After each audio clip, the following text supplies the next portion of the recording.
Go.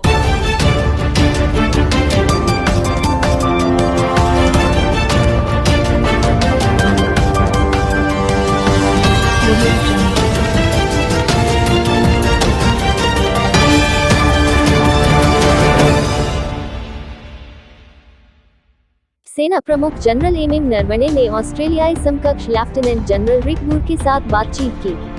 सेना ने tweet किया, ऑस्ट्रेलियाई सेना के प्रमुख लेफ्टिनेंट जनरल रिक मूर ने जनरल एम नरवणे सीओए से मुलाकात की और दोनों देशों के बीच द्विपक्षीय रक्षा सहयोग को और बढ़ाने के तरीकों पर चर्चा की। प्रमुख जनरल एम नरवणे ने बुधवार को अपने ऑस्ट्रेलियाई समकक्ष लेफ्टिनेंट जनरल रिक मूर के साथ द्विपक्षीय सैन्य सहयोग को और गहरा करने के तरीकों पर व्यापक बातचीत की। लेफ्टिनेंट जनरल मूर भारत के दौरे पर हैं। सेना ने ट्वीट किया, ऑस्ट्रेलियाई सेना के प्रमुख लेफ्टिनेंट जनरल रिक मूर ने जनरल एम नरवणे सीओए से मुलाकात की और दोनों देशों के बीच द्विपक्षीय रक्षा सहयोग को और बढ़ाने के तरीकों पर चर्चा की। भारत और ऑस्ट्रेलिया के बीच रक्षा और सुरक्षा संबंध मजबूत हो रहे हैं। जून 2020 में भारत और ऑस्ट्रेलिया ने अपने संबंधों को एक व्यापक रणनीतिक साझेदारी तक बढ़ाया और रसद समर्थन के लिए सैन्य ठिकानों तक पारस्परिक पहुंच के लिए एक ऐतिहासिक समझौते पर हस्ताक्षर किए। Mutual logistics support agreement (MLSA) दोनों देशों की सेनाओं को समग्र रक्षा सहयोग को बढ़ाने के अलावा आपूर्ति की मरम्मत और पुनःपूर्ति के लिए एक दूसरे के ठिकानों का उपयोग करने की अनुमति देता है। चलते हैं दूसरी खबर। एक पाकिस्तानी नागरिक उन 17 विदेशी नागरिकों में शामिल था जिन्हें भारत ने यूक्रेन के सूमी से बचाया था, जहां वे रूस द्वारा लगातार बमबारी के बीच लगभग एक पखवाड़े तक फंसे रहे। आधिकारिक सूत्रों ने कहा कि पाकिस्तानी महिला के अलावा एक नेपाली नागरिक अस्मा शफीक, 2 ट्यूनीशियाई और 13 बांग्लादेशी नागरिकों को भारत ने लगभग 700 भारतीय नागरिकों के साथ बचाया था।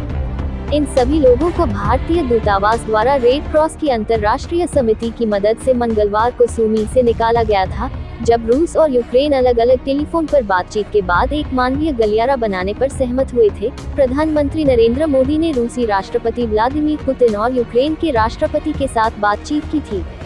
वोलोडिमिर ज़ेलेंस्की छात्रों के अलावा सूमी में काम करने वाले लगभग 20 भारतीयों और उनके परिवार के सदस्यों को भी भारत ने बचाया था।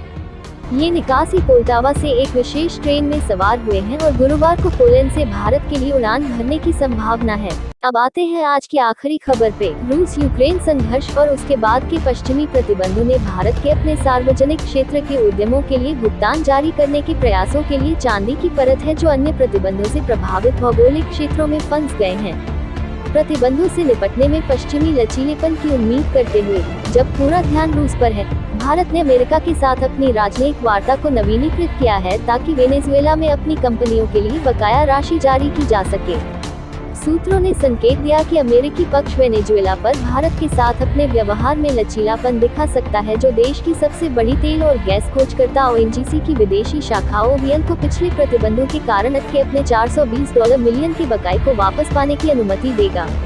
कुछ साल मंगलवार 8 मार्च 2022 को बिडेन प्रशासन ने रूस के तेल, गैस और कोयले के आयात पर प्रतिबंध लगा दिया।